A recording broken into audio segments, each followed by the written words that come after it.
আজকে আমার মৃত্যু হলে আমার বাড়ির মালিক হবে আমার ছেলে, কিন্তু আমার কি আছে? আল্লাহ না করুক আজ রাত 4টায় যদি আমি তোফাজ্জলের মৃত্যু হয়ে যায়, কালকে বিকাল 4টায় কি আমার গায়ের জামা কাপড়গুলো থাকবে? এই জামা কাপড়গুলো খুলে আমাকে সাদা কাফন পরানো হবে।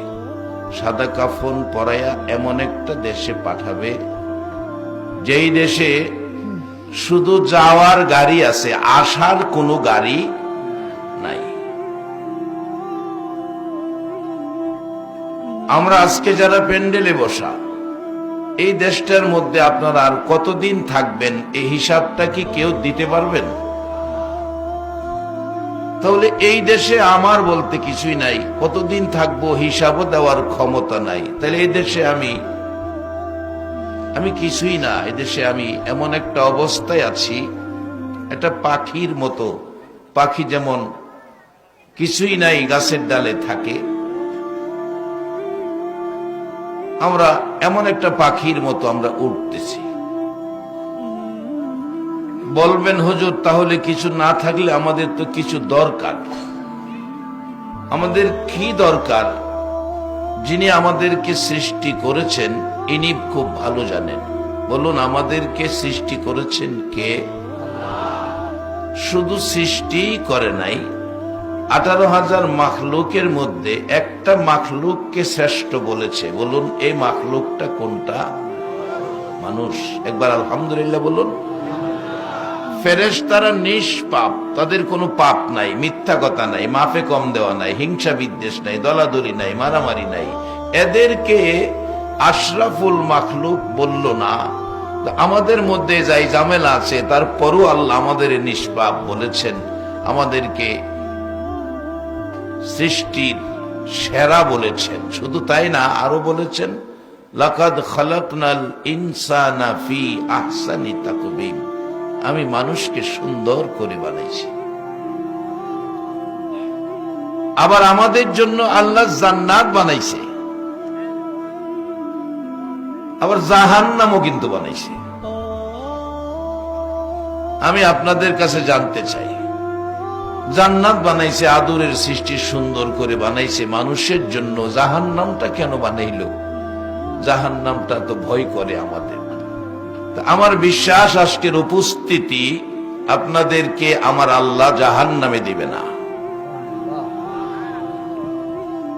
আপনারা জান্নাতি হবেন। কিভাবে ফাইসালা দিবে কোরআন। জাহান্নাম বানাইছে ঠিক আছে, কিন্তু আপনাদেরকে জাহান্নামে দিবে না, আল্লাহ আপনাদেরকে জান্নাতে দিবে। সম্মানিত উপস্থিতি, আল্লাহ আমাদেরকে আখিরি নবীর উম্মত করেছেন, আর আল্লাহ আমাদেরকে জাহান্নাম থেকে যেন বাঁচতে পারি, জান্নাতি হতে পারি, আল্লাহ আমাদেরকে একটা ধর্ম দিয়েছেন। এদেশে তো আমাদের কিছুই নাই, একটা জিনিস আল্লাহ দিয়েছেন, ধর্ম। সে ধর্মটার নাম কোরআনে বলছে ইন্নাদ-দীনা ইনদাল্লাহিল ইসলাম।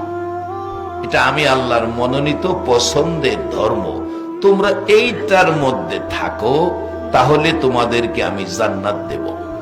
বাবারা, ভাইয়েরা, এই জিনিসগুলো বোঝানোর জন্য আমার নবী মা নাই বাবা নাই গো দুনিয়ার জমিনে এসে। কারণ আমার আল্লাহ মানুষ বানাইছে, একটা মানুষ জাহান্নামে যাক আমার আল্লাহর ইচ্ছা নাই। আল্লাহর ইচ্ছা হলো সবগুলো আদরের মানুষ জান্নাতে যাবে, জাহান্নামে যাক আমার আল্লাহ চাই না। যার বাস্তব কোরআনের মধ্যে আল্লাহ ডাকতেছেন, ইয়া আইয়ুহাল্লাযীনা আমানু কু আনফুসাকুম ওয়া আহলিকুম নার। ও পৃথিবীর ইমানদার মেয়ে পুরুষ, মাগো তোমাদেরকেও ডাকছে। ইমানদার মেয়ে পুরুষ, মা মেয়ে লোকেরা শোনো, মেয়ে পুরুষ আল্লাহ ডাকতেছে, ইমানদার মেয়ে পুরুষ তোমরা তোমাদের পরিবার পরিজন ছেলে মেয়ে সবাইকে লইয়া জাহান্নামের আগুন থেকে বাঁচো। এতে বোঝা যায় আল্লাহ জাহান্নামে দিতে চায় না।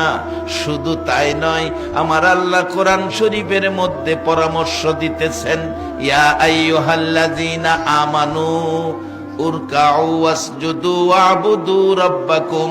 ও পৃথিবীর ইমানদার মেয়ে পুরুষেরা, তোমরা কি করো?